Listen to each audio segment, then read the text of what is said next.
सब आरोपी, चाहे वो छेड़छाड़ के केस में हो या मर्डर के केस में, चाहे वो नकल करने के केस में हो या चीटिंग के केस में हो, सबका भविष्य दांव पर लगने वाला है। एक तो हमारी अदालतों में ऐसे मित्र लोग बैठे हैं कि वे आपसे पैसा भी ले लेते हैं और सजा भी करवा देते हैं। लेकिन मान लीजिए कि किसी तरह से राम राम करके आप बरी भी हो जाएं, तो अब सुप्रीम कोर्ट ने एक नया बंधन लगा दिया है कि 80% मामलों में आप लोगों का रोजगार खराब करेगा ही करेगा। नए कानून के मुताबिक आपके बरी होने के बाद भी आपका एम्प्लॉयर, नियोक्ता चाहेगा तो आपको नौकरी से बाहर कर सकेगा।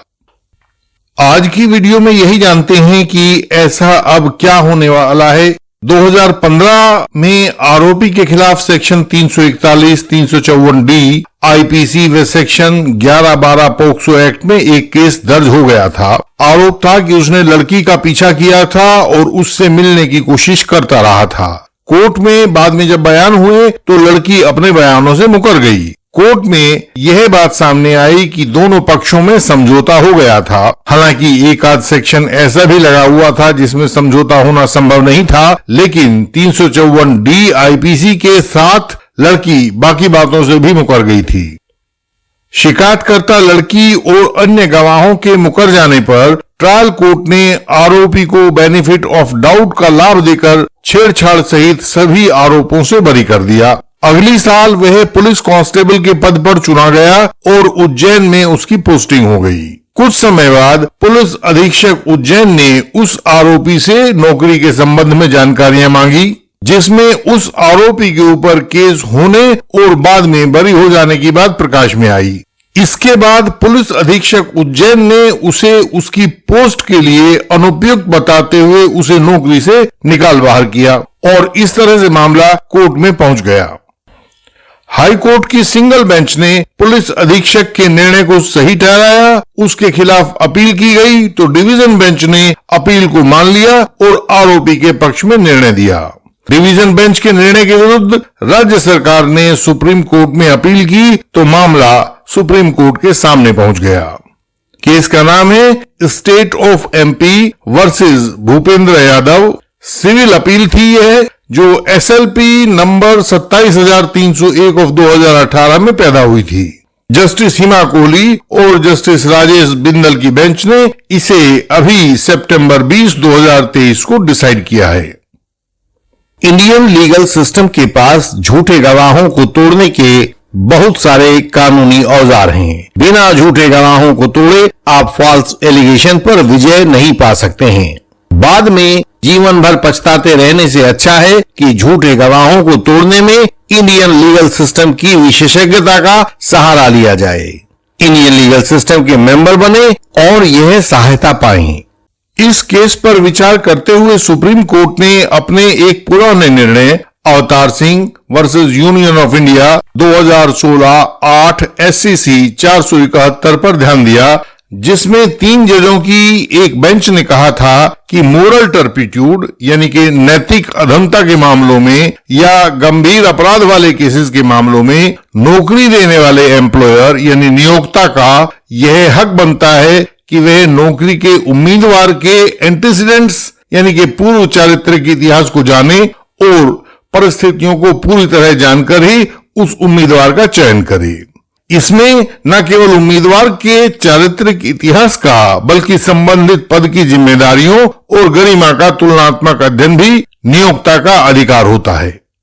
उसमें आगे कहा गया था कि यदि नैतिक अधमता या गंभीर अपराधों के मामले में यदि आरोपी टेक्निकल आधार पर बरी हो भी जाता है तो इसे क्लीन एक्विटल नहीं कहा जा सकता है। आप लोग यहां ध्यान देंगे, अब तक हम बात सिर्फ एक्विटल की किया करते थे, लेकिन यहां सुप्रीम कोर्ट ने एक नई टर्म परिभाषित की है, क्लीन एक्विटल। सुप्रीम कोर्ट ने कहा कि ऐसी जब ये क्लीन एक्विटल ना हो, ऐसी परिस्थितियों में नियोक्ता अर्थात एम्प्लॉयर को सब उम्मीदवारों के बारे में सब तथ्य जानने का हक होता है, ताकि वह हर बात ध्यान में रखकर अपना निर्णय ले सके। जिन मामलों में उम्मीदवार सब बातों की सच्ची घोषणा कर देता है उन मामलों में भी नियोक्ता का यह अधिकार हमेशा रहेगा कि वह किसका चयन करता है तथा किसी उम्मीदवार का चयन करने के लिए उसको बाध्य या विवश नहीं किया जा सकता है। इसी प्रकार से सूचना के दबाने की स्थिति के बारे में भी यदि वेरिफिकेशन के समय नियोक्ता को किसी नई बात का पता चलता है जिससे उम्मीदवार द्वारा बता दिया जाना चाहिए था लेकिन जिसको बताया नहीं गया, तो भी उम्मीदवार को अयोग्य ठहराने से पहले उसे कई परिस्थितियों पर गौर करना होगा। कहीं छुपाई गई बात इतनी छोटी तो नहीं थी कि जैसे ट्रैफिक चालान का फर्क छुपा लिया गया हो। ऐसी हालत में भी नियोक्ता का यह अधिकार होगा कि वह छुपाई गई सूचना की गुणवत्ता का निर्धारण करे और यह गुणवत्ता अलग अलग परिस्थितियों में अलग अलग हो सकती है। सुप्रीम कोर्ट का ही एक अन्य केस था, राजस्थान राज्य विद्युत प्रसारण निगम limited versus Anil Kamariya 2021 10 SCC 136। इसमें टेक्निकल हेल्पर के पद के लिए आवेदन मंगवाए गए थे तथा आवेदक को योग्य पाकर प्रोबेशन पर रख लिया गया था। बाद में जब आवेदकों की पुलिस वेरिफिकेशन हुई तो आरोपी के एक केस में सेक्शन 323, 341 IPC के तहत एक दोष सिद्धि की बात का पता लगा, लेकिन कोर्ट ने इस आवेदक को प्रोबेशन ऑफ ऑफेंडर्स एक्ट 1958 का लाभ देकर जेल नहीं भेजा और अच्छे चाल चलन की शर्त पर छोड़ दिया। लेकिन इस आवेदक ने यह पूरी बात अपने नियोक्ता से छिपा ली थी।